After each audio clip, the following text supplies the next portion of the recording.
The dream was always different from all the others she'd ever had. Her boss, the untouchable Lee Tae-sung, walking toward her through golden light, his usually cold expression transformed into something warm, something that made her heart race even in sleep. He would reach for her hand, his fingers intertwining with hers, and whisper words she could never quite remember when she woke. Then his lips would brush against hers, soft and tender, and she would feel complete, whole, loved. Then morning would come, cruel and unforgiving, and Amara Nwosu would wake up alone in her tiny room on the third floor of the Lee mansion, reality crashing down like shattered glass. She was just a maid. He was a billionaire. And dreams, no matter how vivid, no matter how real they felt, were just dreams. Or so she tried to convince herself.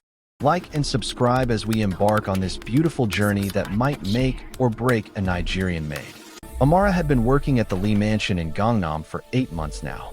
8 months of cleaning marble floors so polished she could see her reflection. 8 months of arranging fresh flowers in crystal vases worth more than her annual salary. 8 months of watching Lee Tae-sung move through his palatial home like a ghost, barely acknowledging the staff's existence. At 34, Tae-sung was everything Seoul's elite whispered about behind designer fans and champagne flutes. Devastatingly handsome, with sharp features that could have been carved by master sculptors. Intelligent beyond measure, having built his tech empire from the ground up. Wealthy enough to buy small countries if the mood struck him. And absolutely, completely, utterly alone. He never smiled, never laughed, never looked at the staff except to give curt instructions through his personal assistant. Amara had been in his direct presence maybe 3 times in 8 months, and each time, his eyes had passed over her like she was furniture.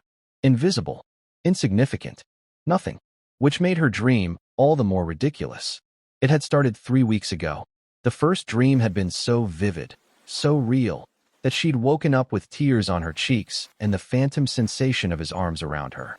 Since then, the dreams came every single night, each one different, but always ending the same way, with him loving her, choosing her, seeing her as if she were the only person in his world. Amara knew it was madness. She was 27 years old, a Nigerian woman working as domestic help in South Korea, sending most of her salary back to her family in Enugu. She had no business dreaming about a man so far above her station that they might as well exist in different universes. But the heart didn't care about logic, and her dreams felt less like fantasy and more like prophecy. "You're doing it again." Grace's sharp voice cut through Amara's thoughts. Grace Park, a Korean-American maid who'd been working at the mansion for 3 years, stood in the doorway of the kitchen with her arms crossed. That dreamy, faraway look. "Girl, you need to focus. Mrs. Choi will have both our heads if we don't finish the West Wing before Mr. Lee returns from his meeting." Amara shook her head, trying to clear the remnants of last night's dream. "I'm focused. Just tired, that's all." "Tired from what?" "Dreaming about him again." Grace's tone was teasing, but not unkind. She grabbed a duster and moved to the enormous dining table that could seat 20 people. "You've been walking around like a lovesick puppy for weeks now. It's getting obvious." Heat flooded Amara's cheeks. "I don't know what you're talking about." "Please." Grace rolled her eyes. "I've seen the way you look at him when you think no one's watching. The way you linger when you're cleaning his study.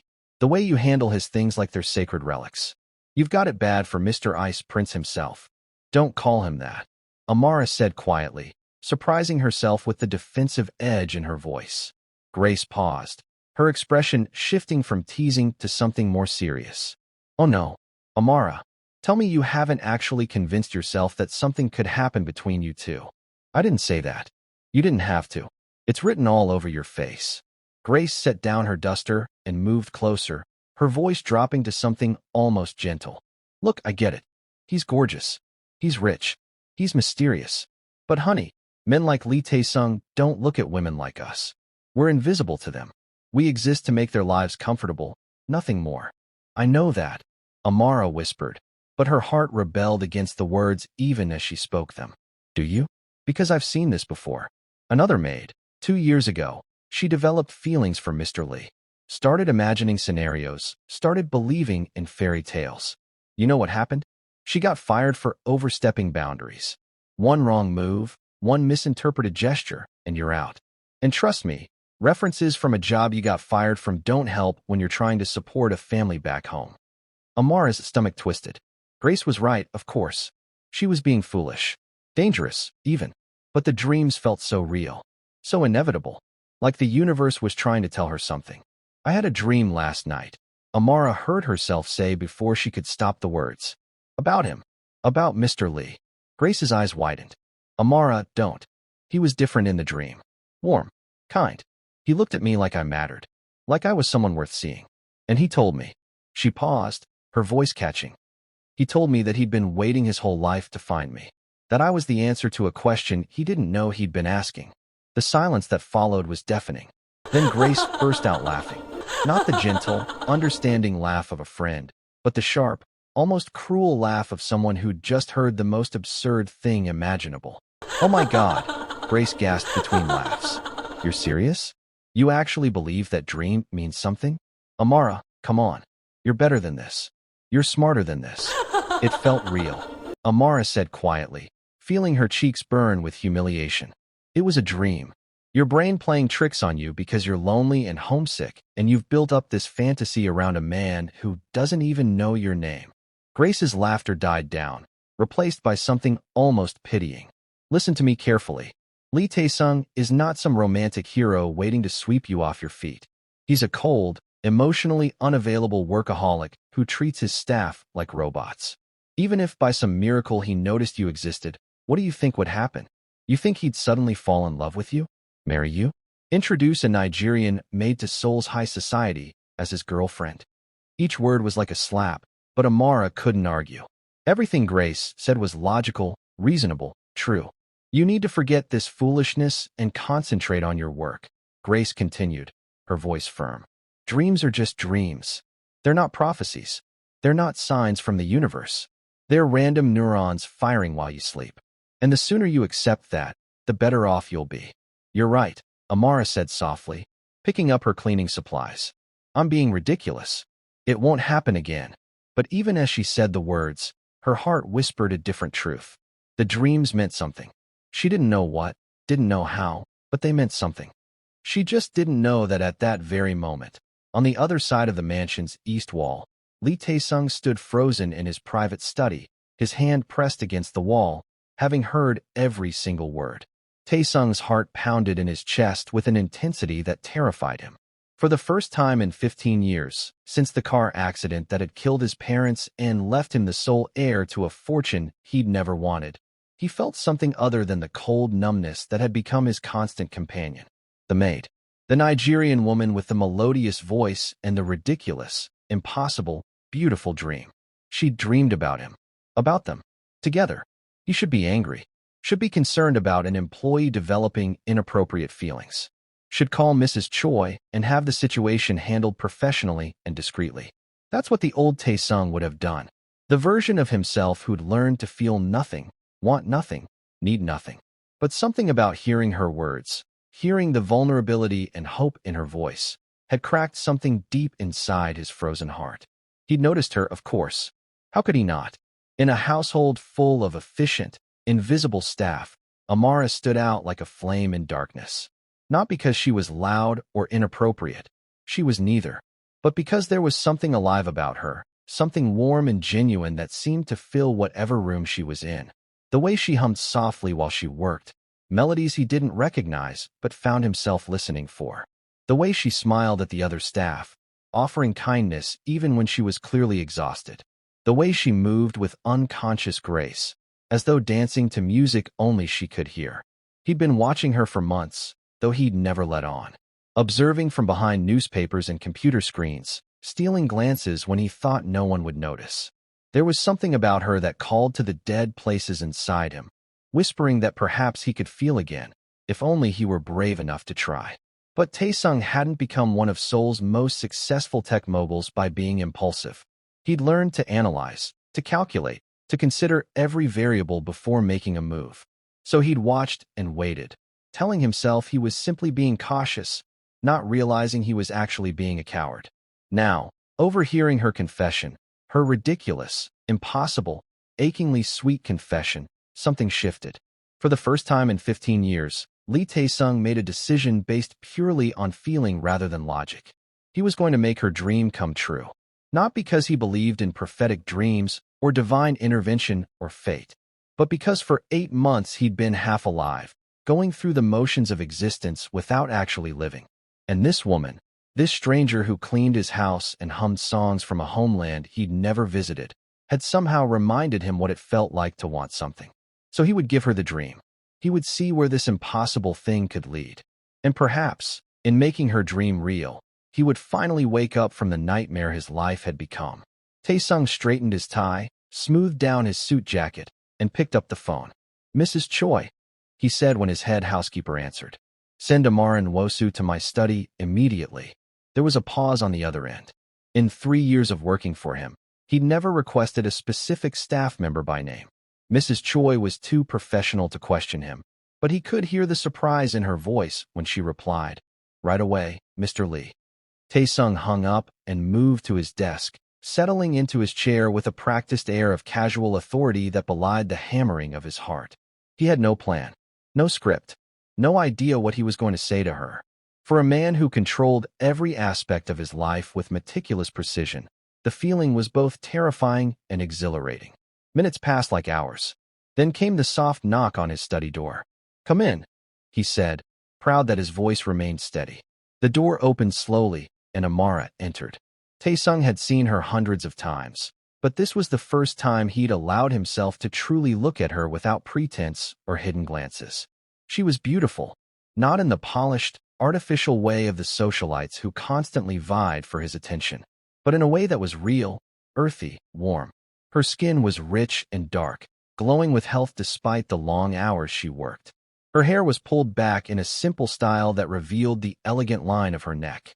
Her eyes, wide and uncertain as they met his, were deep brown and held a mix of fear and something else. Something that looked almost like recognition. "You asked for me, Mr. Lee?" Her voice trembled slightly, and he realized she was terrified. Of course she was. The master of the house had never spoken directly to her before.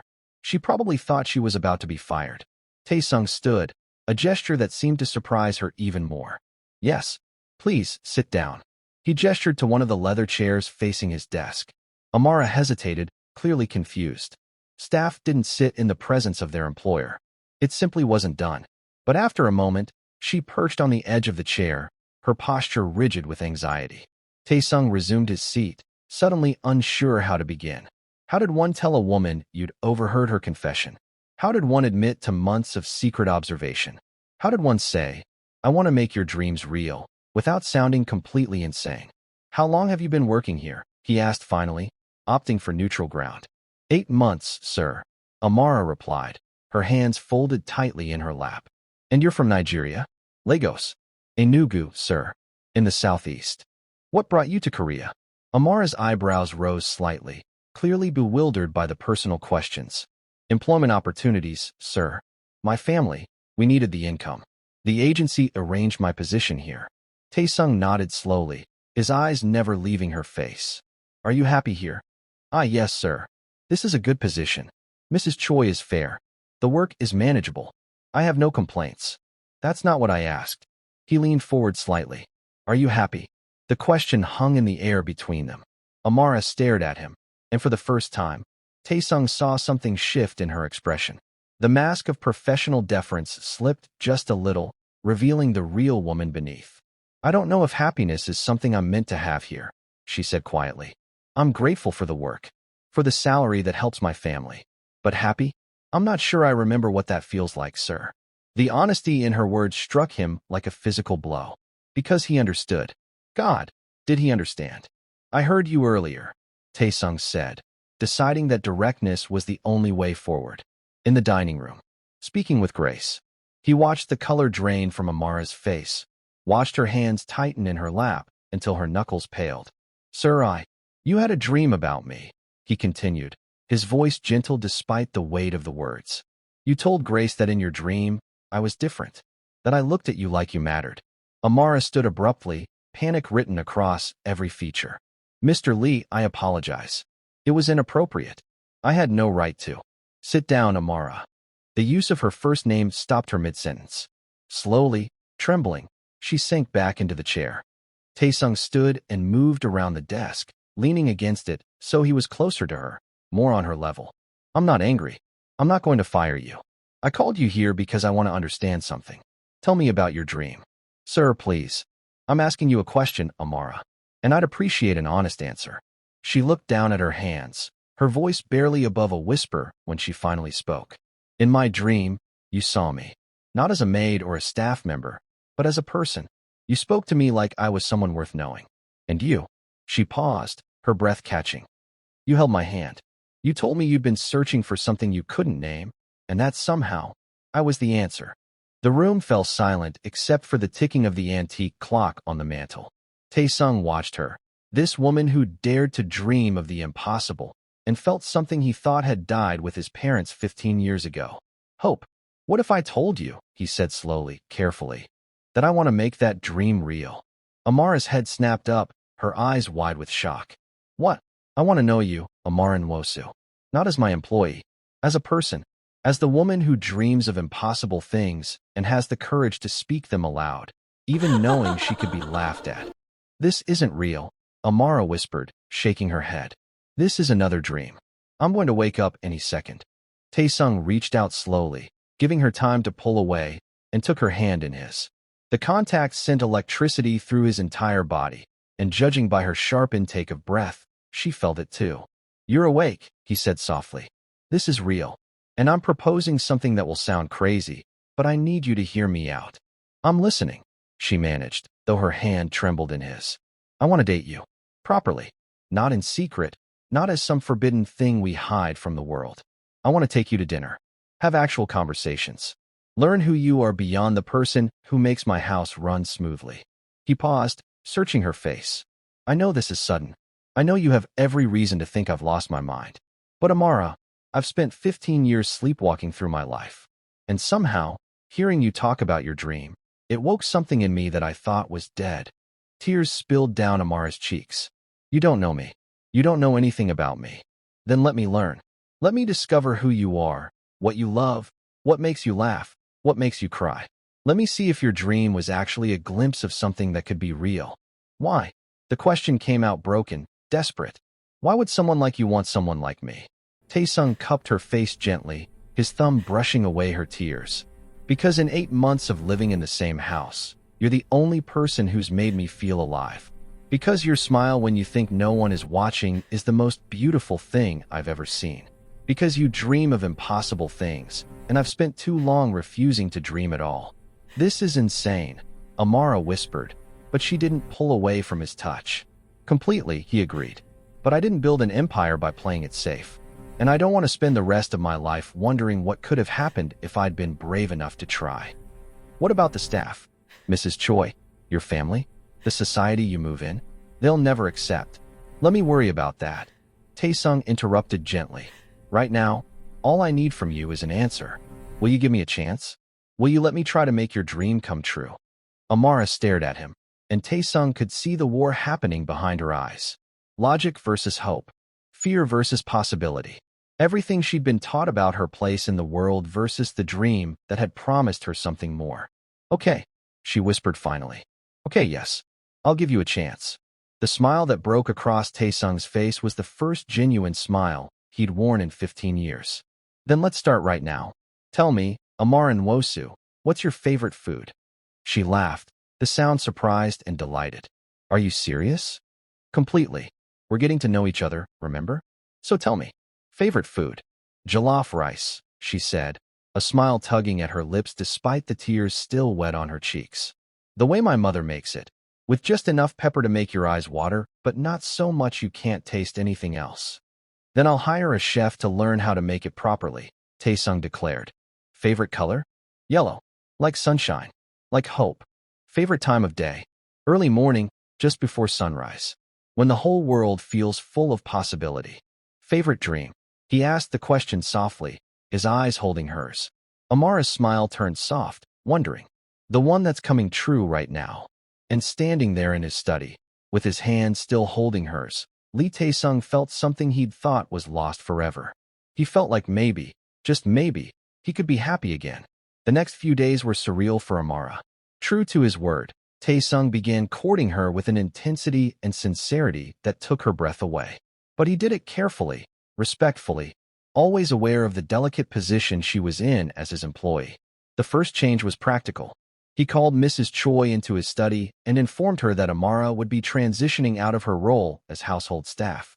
He offered her a generous severance package and helped her find a position at a high-end boutique in Gangnam that was owned by a family friend. Amara protested at first, worried about the income, but Tae-sung assured her the new job paid better and came with accommodations. "I won't have you serving me while I'm courting you," he'd said firmly. "This needs to be between equals, or it doesn't work at all." Grace had been shocked when Amara told her what had happened. "He actually overheard you? And instead of firing you, he's dating you?" "I know it sounds impossible," Amara had said, still half convinced she would wake up any moment. "It doesn't sound impossible," Grace had replied, her expression strange. "It sounds like a fairy tale. Just be careful, okay? I don't want to see you get hurt." The boutique job was wonderful. Amara worked with beautiful fabrics, helped wealthy clients find perfect outfits, and discovered she had a natural eye for fashion. The owner, Mrs. Han, was kind and encouraging and seemed to know exactly who had recommended Amara for the position, though she never said so explicitly. But the real magic happened in the evenings, when Tae-sung's driver would pick her up from work and bring her to various restaurants, galleries, parks, and hidden corners of Seoul she'd never known existed. Their first real date was at a small Nigerian restaurant in Itaewon that Tae-sung had somehow discovered. He'd reserved the entire place for the evening, not wanting her to feel self-conscious about being seen with him before she was ready. "I hope the jollof rice lives up to your mother's," he'd said with a nervous smile that made him look younger, more vulnerable. It hadn't, quite, but the gesture had been so thoughtful, so clearly designed to make her feel comfortable, that Amara had felt tears prick her eyes. "It's perfect," she'd said, and meant it. They talked for hours that night. About her childhood in Enugu, growing up in a loud, loving family of 7 siblings. "I inherited the company," he'd admitted, "after my parents died in a car accident. When I was 19, everyone expected me to sell it, to be too young and too grief-stricken to manage. But I was angry at them for leaving, angry at the world for taking them. So I poured everything into the business, proved everyone wrong, built it into something even bigger than what they'd left me." "But you're not happy," Amara had said softly. "I haven't been happy in 15 years, he'd replied. "Until now." The second date was at an art gallery opening. This time, Tae-sung didn't rent out the space.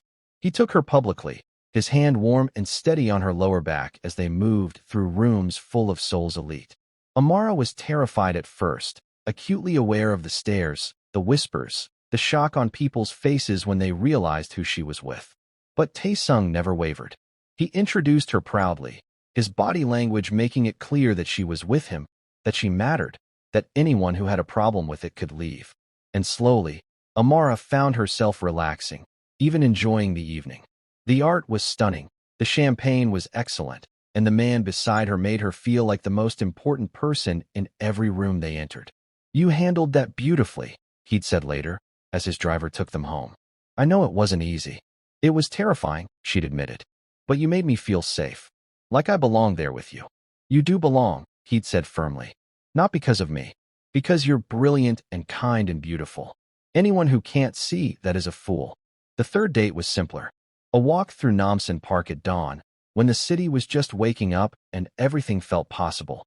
They held hands, talked about nothing and everything, and watched the sun rise over Seoul together. "This is my favorite time of day," Tae-sung had said quietly. "I never understood why before. But now I think I was just waiting to experience it with the right person." By the end of the first week, Amara was completely, irrevocably in love with him. Not the dream version she'd created in her sleep, but the real man. The one who was awkward and uncertain around emotions, but trying so hard to do this right. The one who remembered every small detail she mentioned and found ways to incorporate them into their time together.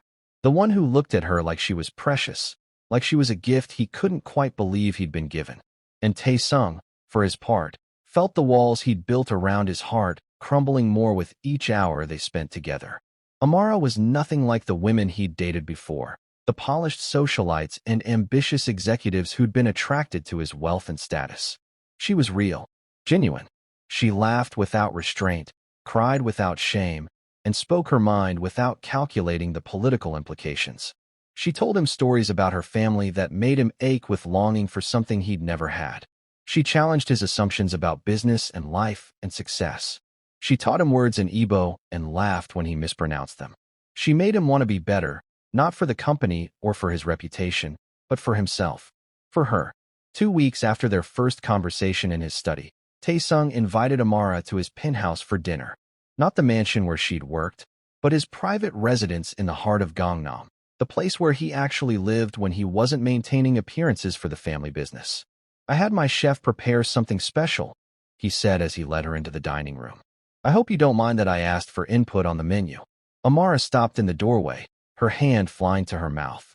The table was set with elegant simplicity, candles casting warm light across white linens and fresh flowers.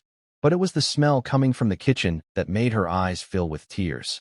"Is that jollof rice?" Tae-sung confirmed, looking pleased with himself. "And a goosey soup. And puff-puff for dessert. My chef spent the last week learning from a Nigerian cook I hired as a consultant. I wanted to give you a taste of home." Amara turned to him, tears streaming down her face. "Why are you doing all of this? Why are you trying so hard?" Tae-sung pulled her into his arms, and for the first time, Amara let herself fully lean into him, let herself be held without reservation. "Because you dreamed that I could be someone different than the cold, isolated man I'd become. And I want to prove that you were right, that I can be the man you saw in your dreams, the one who knows how to cherish you the way you deserve."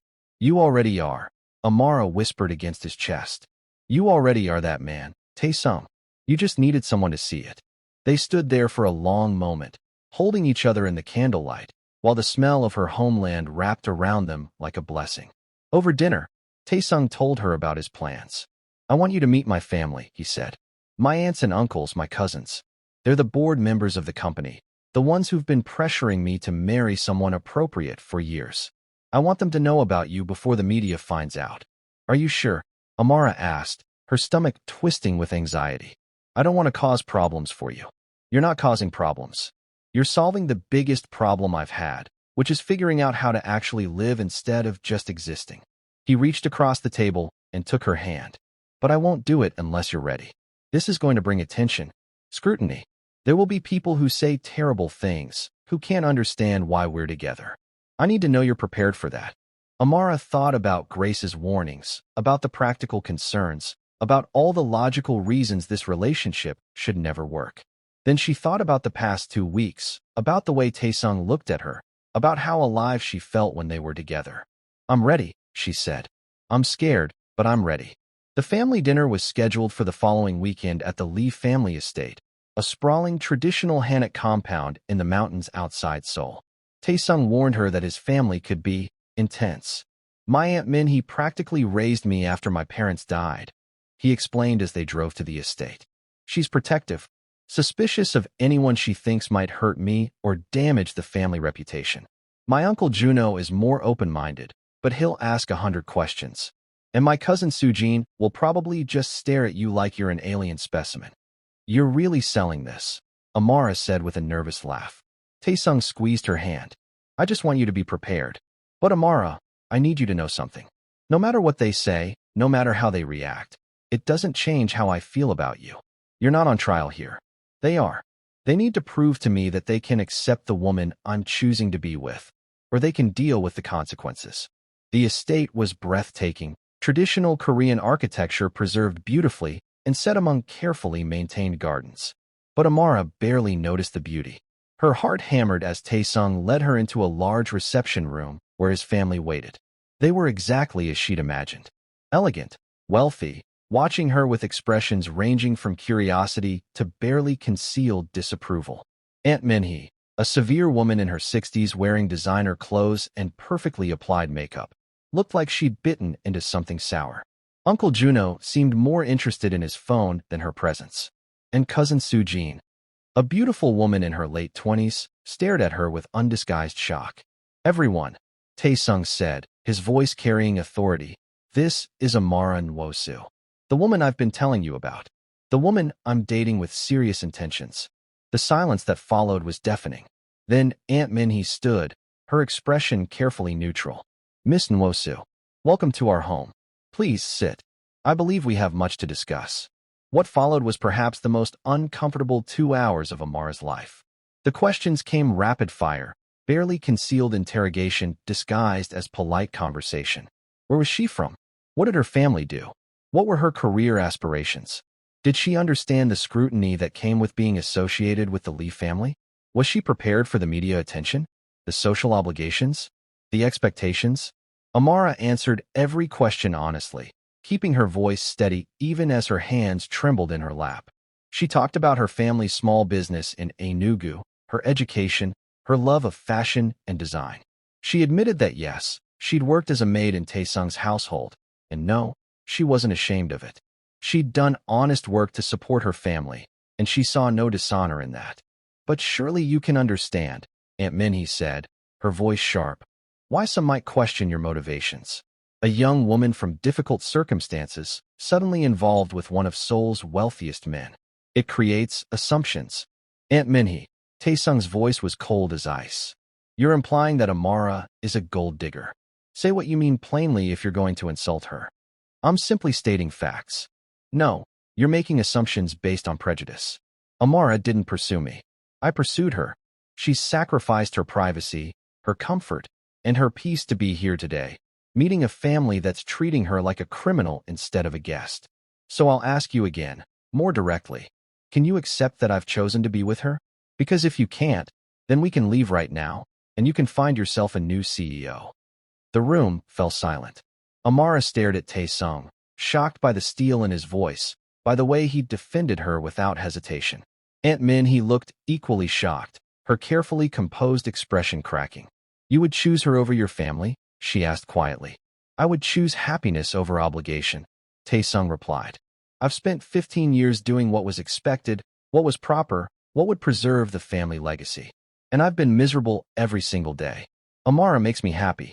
She makes me want to wake up in the morning. She makes me feel alive. So yes, if I have to choose, I choose her. Every single time. Uncle Juno finally looked up from his phone, his expression thoughtful.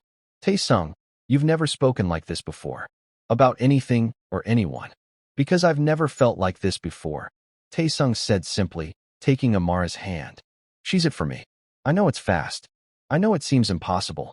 But I've never been more certain of anything in my life. Aunt Minhee sank back into her chair, studying them both with new eyes. Then, to everyone's surprise, she began to laugh. Not mockingly, but with something that sounded almost like relief. 15 years, she said, shaking her head. 15 years I've watched you turn into a ghost of yourself. Working yourself to death, refusing every attempt we made to introduce you to suitable women, pushing everyone away. We thought we'd lost you to grief and loneliness. And now you're here, fighting for this woman like your life depends on it. She turned her attention to Amara. Miss Nwosu, I apologize for my behavior. I was protecting my nephew from what I assumed was another person trying to exploit him, but I can see now that I was wrong. Anyone who can bring that much life back into his eyes is someone worth knowing. Amara felt tears prick her eyes. Thank you, Mrs. Lee. I understand your concern. If I were in your position, I would have asked the same questions. Please, call me Aunt Minhee. If my nephew is serious about you, and clearly he is, then we should get to know each other properly. She gestured to the tea service. Now, tell me honestly, what are your true feelings for Tae-sung? Not what you think we want to hear. The truth. Amara glanced at Tae-sung, who nodded encouragingly. She took a deep breath. I love him. I know it's fast, and I know it probably sounds crazy, but I love him. Not his money or his status. Those things actually terrify me. But him. The man who remembers that I like my tea with honey, who learned how to cook Nigerian food just to make me smile, who listens when I talk about my dreams like they matter. That man, I love with everything in me. Cousin Sujin spoke for the first time, her voice soft. You really mean that? I can see it on your face. You're not performing for us. No performance, Amara confirmed. Just truth. Uncle Juno set down his phone and smiled. Well then, I suppose we should get to know you better, Amara. Tell me, what do you think about the direction Tae-sung should take the company? He tells me you have strong opinions about corporate responsibility. The rest of the evening was transformed. The interrogation became genuine conversation. They shared a meal, told stories, and slowly, carefully, began to build bridges. By the time Tae-sung and Amara left, Aunt Minhee hugged her goodbye and whispered, "Thank you for bringing him back to us." In the car on the way home, Amara finally let herself breathe. "That was the most terrifying experience of my life. You were magnificent," Tae-sung said, pulling her close. "The way you handled them, the way you stood your ground while still being gracious. I've never been more proud of anyone." "I meant what I said," Amara whispered, "about loving you. I know we haven't said it to each other yet, but I needed your family to know it was real." Tae-sung cupped her face in his hands. "I love you too, Amara Nwosu. I think I've loved you from the moment I heard you tell Grace about your dream. This impossible, beautiful dream that somehow became real." He kissed her then, soft and sweet and full of promise. And Amara realized that her dreams had been showing her the truth all along. Not the details. The reality was messier, scarier, more complicated than her sleeping mind could have imagined. But the essence was right.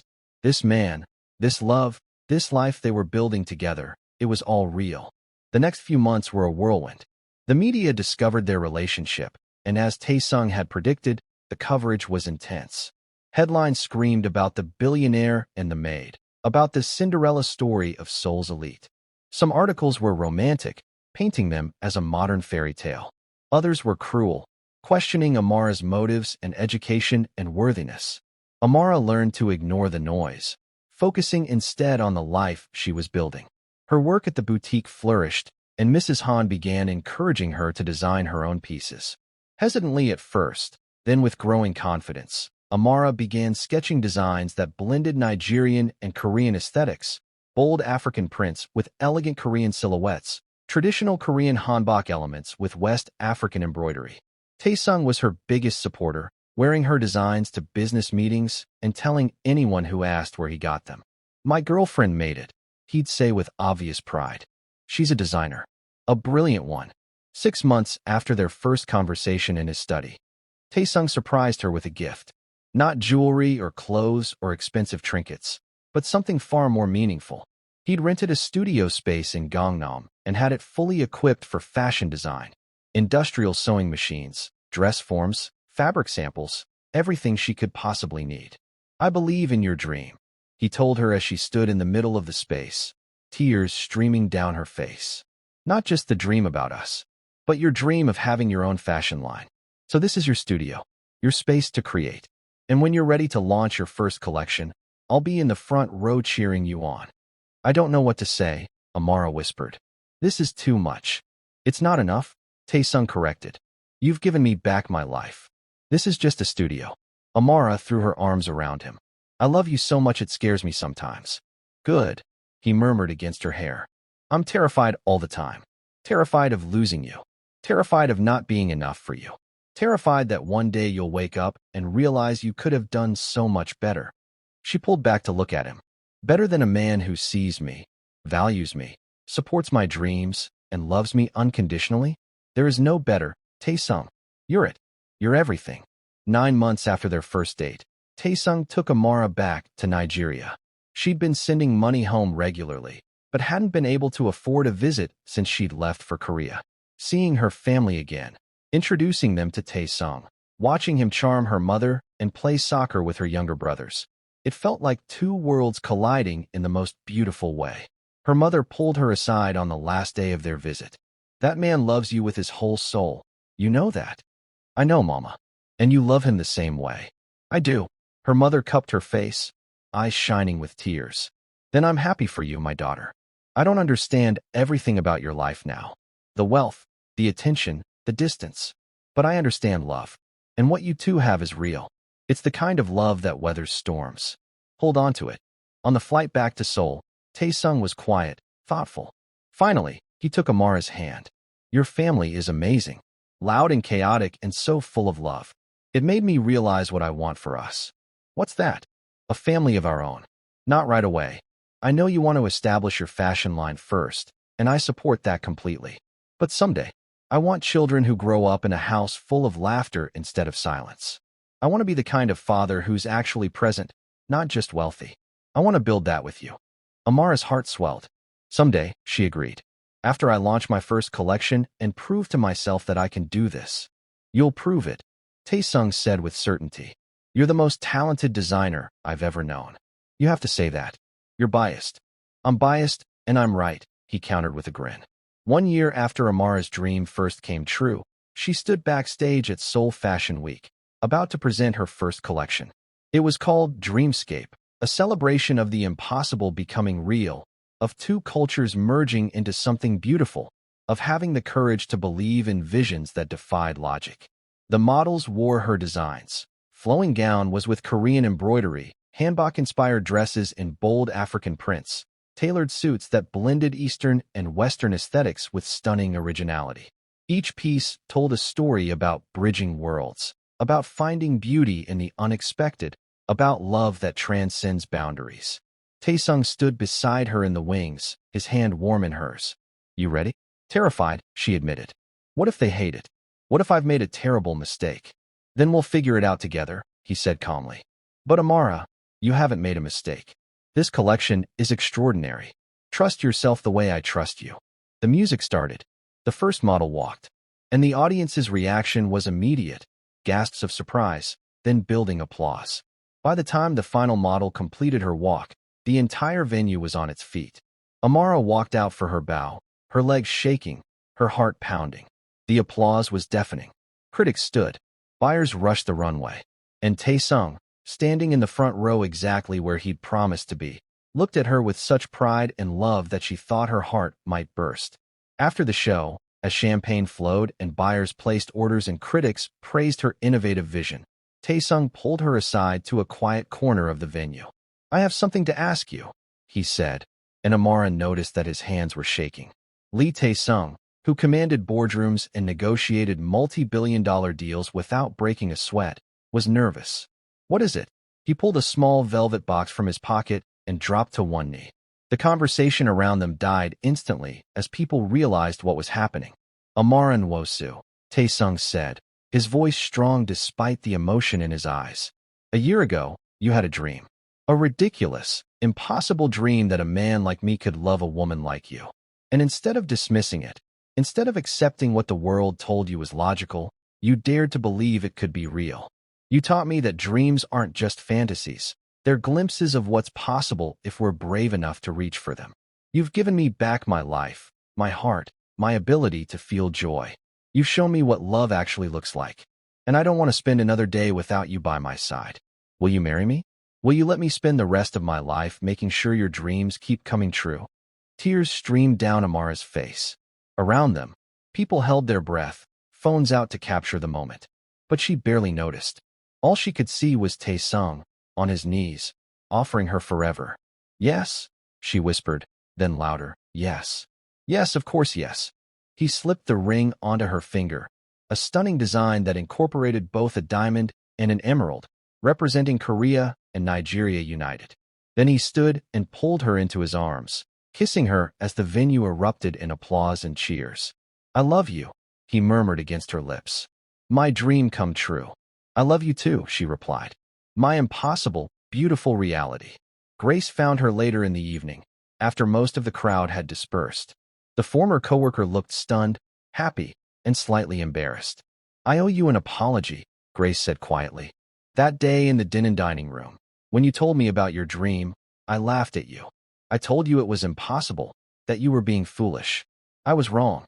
About everything. Amara hugged her. You were trying to protect me. I understand that. Still, you had the courage to believe in something I would have dismissed as fantasy. And look at you now. Successful designer. Engaged to the man you love. Living proof that sometimes dreams do come true. Not just dreams, Amara corrected gently. Faith, courage, and being brave enough to speak the impossible out loud, even when people laugh. Later that night, in Tae-sung's penthouse, they lay tangled together in his bed, the lights of Seoul sparkling beyond the windows. Amara's new ring caught the light, sending rainbows dancing across the ceiling. Do you still have those dreams? Tae-sung asked softly, his fingers tracing patterns on her arm. The ones that started all of this. Sometimes, Amara admitted. But they're different now. Before, they were about you seeing me, choosing me. Now they're about our future. The family we'll have. the life we'll build, the way we'll support each other through whatever comes. Tell me about them, he requested. I want to know what you see. So Amara described her dreams. A home filled with children's laughter. Tae-sung teaching their daughter how to code, while Amara taught their son how to sew. Family trips between Seoul and Enugu. Raising children who understood both cultures and felt at home in both worlds. Growing old together, still holding hands, still finishing each other's sentences, still choosing each other every single day. That sounds perfect, Tae-sung said when she finished. Every bit of it. You don't think I'm getting ahead of myself? Planning a whole life when we've only been together a year. I dreamed of you before I met you, he reminded her. You're allowed to dream of our future now that we're together. Besides, I have no doubt every one of those dreams will come true. You have a track record now. Amara laughed and snuggled closer. I still can't believe this is real sometimes. That I'm here with you. That everything turned out this way. Believe it, Tae-sung said firmly. We're real. This love is real. And Amara, I promise you, I'm going to spend every day of the rest of my life proving that your dreams of me, of us, weren't just wishful thinking. They were prophecy. 2 years after the dream that started everything, Amara and Tae-sung married in a ceremony that perfectly blended their two cultures. Traditional Korean paebaek ceremony followed by Nigerian engagement traditions, guests in both hanbok and traditional Nigerian attire, fusion menu that made both families weep with joy. It was beautiful, chaotic, perfect. As they danced their first dance, Amara looked up at her husband, and marveled at the journey that had brought them here. What are you thinking? Tae-sung asked, reading her expression. I'm thinking about that day in the dining room. When I told Grace about my dream, and she laughed at me. When I almost convinced myself she was right, that I was being foolish. And I'm so grateful I didn't listen. I'm so grateful I had the courage to believe, even when it seemed impossible. Because look where it brought us. Tae-sung pulled her closer, his eyes full of love and wonder. You know what the amazing thing is? I was standing on the other side of that wall, listening to you describe your dream of me being different, being better. And for the first time in 15 years, I wanted to try. You made me want to be the man you saw in your dreams. You already were that man, Amara said softly. You just needed someone to see it, to believe in it, to speak it into existence. Then I'm glad you were brave enough to dream out loud, he murmured, pressing his forehead to hers. Because that moment changed both our lives. 5 years later, they stood in their home, not the mansion or the penthouse, but a beautiful house they designed together, incorporating elements of both their cultures, watching their 3-year-old daughter play with building blocks, while Amara's pregnant belly announced the coming arrival of their second child. Appa, their daughter called, holding up a precarious tower. Look what I made. Tae-sung scooped her up, praising her creation with genuine enthusiasm. Gone was the cold, isolated man who'd existed before Amara. In his place was a father who laughed freely, who took time off work to attend school events, who read bedtime stories in 3 languages, and gave piggyback rides that left him breathless. Watching them, Amara felt overwhelming gratitude. For the dream that had started everything. For the courage to speak it aloud. For a man who'd overheard and decided to make it real. What are you smiling about? Tae-sung asked, noticing her expression as he settled their daughter back with her toys. Just thinking about dreams, Amara said, placing his hand on her belly where their son kicked actively. How they start as whispers in the night, impossible and fragile. And how sometimes, if you're brave enough to believe in them, if you're bold enough to speak them into existence, they become more real than anything you could have imagined. Tae-sung kissed her softly. I'm living proof. I was dead for 15 years. Just going through motions. Then you dreamed me back to life. We dreamed each other, Amara corrected. You dreamed of being truly seen. I dreamed of someone who would see me. And somehow, the universe conspired to make both dreams come true. Their daughter toddled over, demanding attention. They settled on the couch together, a family, as natural light streamed through windows that framed views of Seoul's skyline. And Amara thought about Grace's bitter laugh that day. The insistence that dreams were just neurons firing randomly, meaningless synaptic noise. Grace had been wrong. Dreams weren't random. They were possibility whispering to courage, asking, do you dare? Do you dare to believe? Do you dare to speak me aloud? Do you dare to reach for what seems impossible? And when you dared, When you found the courage to believe and the strength to speak and the faith to reach, sometimes miraculously, impossibly, beautifully, the universe reached back. Thank you so much for watching this incredible love story. If you're still here, you're absolutely amazing, and I need you to do something for me right now. Hit that subscribe button and turn on the notification bell so you never miss another story from me. Until next time, remember, never be afraid to dream out loud. You never know who might be listening, ready to make that dream come true. The courage to believe in the impossible might just be the first step toward making it real. See you in the next story.